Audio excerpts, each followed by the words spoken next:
Иди сюда, дырявая. Садись на диван, сучка. Вот, ну тоже, а Ишака ебал у себя на родине? Нет. А у вас ебут Ишаков? Нет. А зачем к мальчику пришел? Я просто познакомиться пришел. The video you're watching is being filmed by a group of Russian neo-Nazis. They've broken into the house of this man, who disappeared after the video was filmed.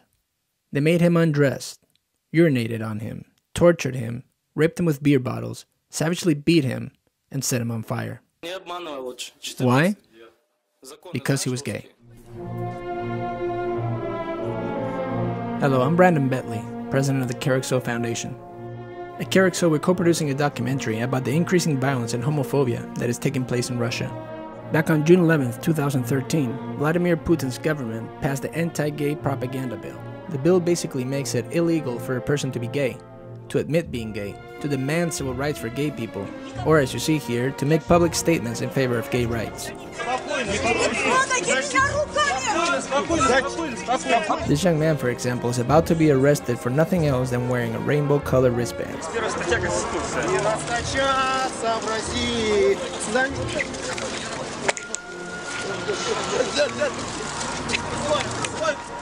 In this case, a gay activist is jumped by Russian Marines as he holds up a sign in favor of gay rights. Instead of the Marines being arrested for harassing the man, it is the activist who gets arrested, and the Marines get to celebrate the arrest. And these women are being arrested for holding up a sign in favor of equal rights for gay people. The bill goes as far as making it illegal for somebody to say that prominent Russian gay historical figures, such as the famous composer Tchaikovsky, whose music you hear now, were gay.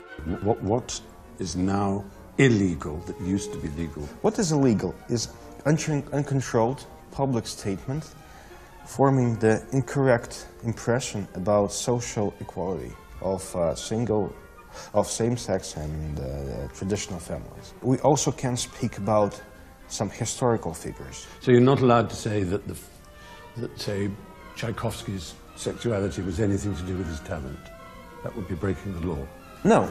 Even if the fact that Tchaikovsky was unhappy about being gay, and it gave him the conflict that is in his music. It's a crime to tell kids that only this way of living made him so talented. Nobody would say that. But what they might say, Deputy, they might say is, look, you're 15, 16-year-old, you're being bullied, but don't worry, there were some great men who achieved great things who had the same sexuality as you.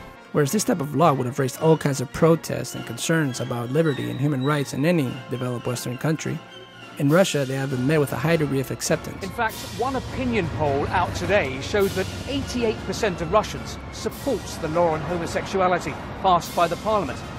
And another recent survey showed that nearly half the population believes that Russia's gay and lesbian community should not enjoy the same rights as other citizens. And scenes like this are the result of this law and the hatred hidden behind it. Look at the fear in this young gay man's eyes.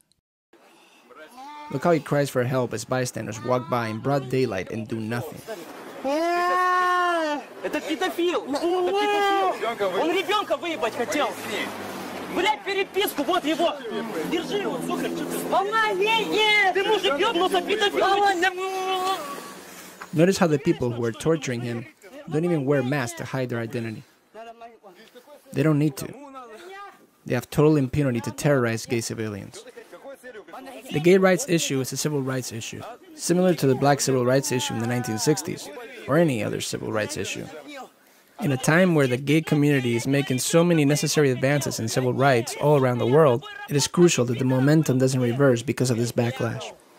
We need to document what is happening to gays in Russia and hopefully, little by little, put enough pressure on Russia so that it stops persecuting its own citizens based on their sexual orientation. Смотри, сука, как тебя народ ненавидит, пидорас, блядь! Пидор ебаный, блядь! Слушай, а ты как ты стал пидорасом вообще? Как у тебя случилось это? Я еще объясняю. Что ты объясняешь? Я помогаю людям, кто воевал, это привычно. А многим другим так помог уже?